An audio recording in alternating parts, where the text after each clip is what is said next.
Olá, tudo bem? Seja bem-vinda por aqui. Hoje no nosso conteúdo a gente vai falar sobre a retenção de líquido. Qual será que é a causa real, a causa biológica e emocional por trás que poucos conhecem? Se você ainda não me conhece, eu vou me apresentar. Eu sou a Thaís Silveira, terapeuta integrativa, especialista e pioneira da técnica Seven Healings no Brasil e medicina germânica. Também tenho formação como bióloga pela Unicamp e eu trago aqui uma visão diferente, uma visão integral de saúde e doença, diferente da medicina tradicional. Então vem cá comigo, porque hoje a gente vai falar sobre a retenção de líquido. Você vai entender o que tem por trás da retenção. Então vamos lá.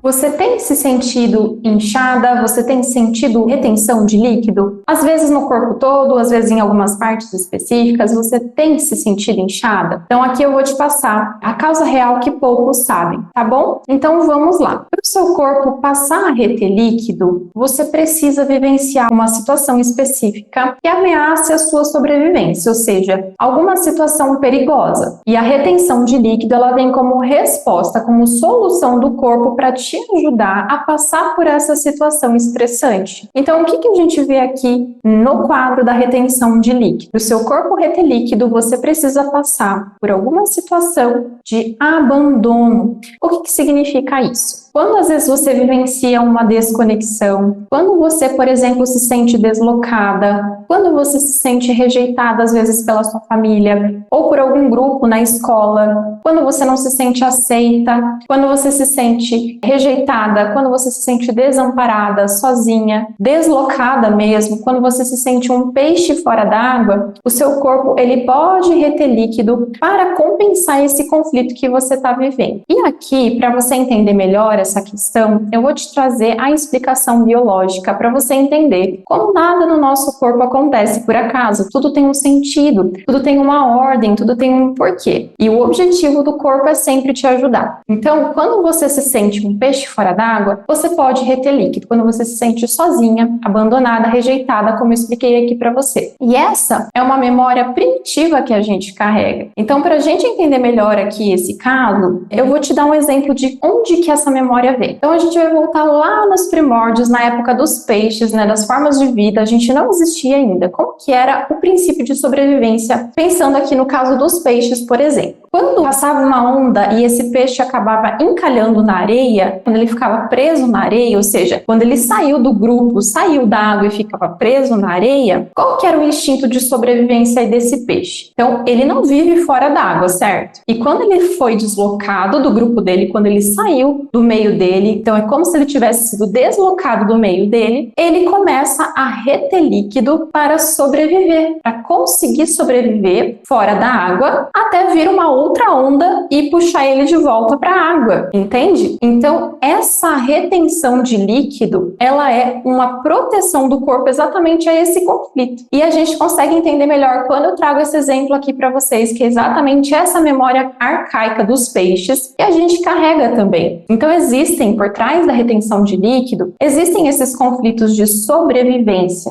E a gente também pode reter líquido, então, quando a gente se sente um peixe fora d'água, quando a gente se sente excluído, rejeitado. É o que nós chamamos na medicina integrativa de conflito do refugiado. Então é essa causa por trás da retenção de líquido. Tá fazendo sentido para você? Então por trás da retenção tem esses conflitos de sobrevivência, também conflitos de relacionamento. E esse fator, né, quem retém líquido, então, provavelmente aí passou por algum conflito de solidão, né, de abandono, em que se sentiu sozinha, rejeitada. E isso, a retenção de líquido, é um fator que vai cronificar as doenças. Por quê? Quando um ser humano ele se sente sozinho, quando ele se sente isolado ou quando ele se isola, né, e aí pode vir a retenção do líquido, isso acaba intensificando qualquer sintoma que a pessoa tenha, porque o ser humano, quando ele se isola, isso também representa um perigo de vida, porque o ser humano ele precisa de companhia, ele precisa de carinho, precisa estar em um grupo, né, nós seres humanos somos seres sociais. Então, a retenção de líquido, ela também é um fator que acaba cronificando as doenças. Então, por trás aí da retenção de líquido existem esses conflitos de sobrevivência quando você se sente abandonado, e também existem aí conflitos de relacionamento, quando você se sente isolado, quando você não se sente vista, não se sente amparada. Então essas situações de abandono são os conflitos principais por trás da retenção de líquido. E aqui pode ser alguma questão que você esteja vivenciando no momento, tá? Ou também algo que aconteceu lá atrás no passado que você por algum motivo não conseguiu resolver ainda. Isso está registrado no seu corpo, no seu cérebro inconsciente e ainda não foi solucionado pelo seu corpo. Então essa retenção de líquido, ela pode ter uma causa raiz antiga que ainda não foi resolvida. E aqui por isso que é muito importante a gente compreender, né, essa nova visão, porque quando a gente entende isso, a gente tem uma nova possibilidade para se curar, tá bom? Eu espero que esse vídeo tenha te ajudado a dar maior clareza sobre a origem emocional da retenção de líquido. E se você identificou também, coloca aqui nos comentários que eu vou adorar saber, tá bom? Um grande abraço para você e até o nosso próximo conteúdo por aqui.